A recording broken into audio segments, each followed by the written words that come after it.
Di tengah salju pagi itu, Wali Kota Bazzi menyambut VOA ke kantornya di Balai Kota Dearborn Heights, negara bagian Michigan. Ia sudah menghuni kantor itu selama 2 tahun terakhir.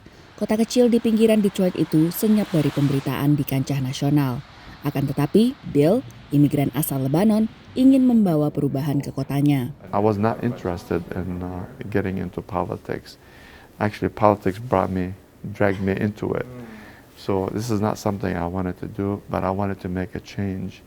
And that's what I always said. If you want to change, you have to become part of it, to make the change. You can't be on the outside.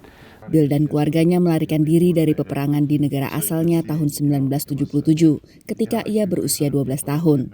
Di Amerika, ia berjuang menempuh pendidikan akibat kendala bahasa dan kemampuan baca tulisnya yang minim. Namun semua itu berhasil dilalui hingga ia menjadi seorang marinir, juga ahli aeronautika, dan sempat bekerja untuk perusahaan Boeing dan Ford. Bill lantas memulai kiprahnya di kota Dearborn Heights pada tahun 2017 dengan menjadi anggota Dewan Kota sebelum terpilih sebagai Wali Kota pada tahun 2021. Kisah serupa dialami Amer Ghalib, Wali Kota Hamtramck yang berjarak sekitar 15 menit dari Dearborn Heights. Amer, imigran asal Yaman, pindah sendiri ke Amerika Serikat ketika berusia 17 tahun. Ia memenuhi kebutuhannya sehari-hari dengan bekerja di pabrik otomotif sambil menamatkan bangku SMA.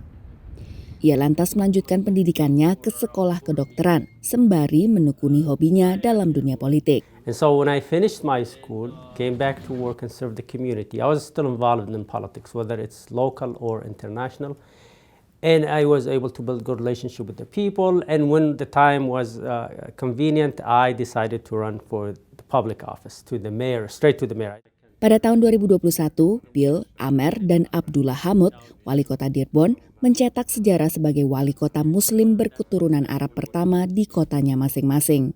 Meningkatnya populasi keturunan Arab disertai kesadaran berpolitik memperluas kesempatan para kandidat ini untuk terpilih jadi wakil rakyat. It's so new that the Muslim communities had political leadership like it does now, like where people have had success running for office. You see people from the Yemeni community in particular saying, hey, we've been a part of this city for a long time. We also deserve a seat at the table. And the Yemeni community in particular is lobbying and advocating to have city elections run by district instead of all citywide elections specifically, so people from their part of town, from their neighborhood also have a chance of being elected. Bagi Amer, pencapaian bersejarah itu harus dijalankan tanpa celah. Pasalnya masih banyak pihak yang berpandangan negatif terhadap Muslim. Muslims are not friendly people, are not peaceful. And it was some people, like I said, were afraid, uncertain about our leadership. They were worried what's going to happen in the city. And so we proved to them that we are just like anybody else. And our concern is to serve the whole community, the whole city. It is a bigger responsibility than if you are a non-Muslim leader of a community. Because you want to show that you are in the spotlight of the media and every small thing will go viral. So we have to be super careful and we have to work hard to prove ourselves that we can make a positive change within our communities. Salah satu perubahan itu ia wujudkan pada awal tahun 2023. Kota Hamtramck mengizinkan penyembelihan hewan di rumah pribadi untuk alasan keagamaan, sesuai jaminan kebebasan beragama amandemen pertama Konstitusi Amerika. Lain Amer, lain pula Bill. Bill mengaku tidak pernah menganggap identitasnya sebagai Muslim keturunan Arab sebagai beban ataupun keuntungan. It wasn't anything to do with that.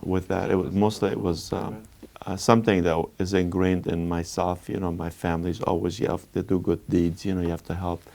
The people. So we've done, growing up, my family's always done initiatives for the community. It didn't matter who it's not like one culture or like Arab Americans or anything. It was just mostly trying to serve the people. Tapi memang tak dapat dipungkiri, keterwakilan di level kepemimpinan menimbulkan rasa kepemilikan yang lebih besar akan suatu wilayah di kalangan masyarakat yang terpinggirkan selama ini.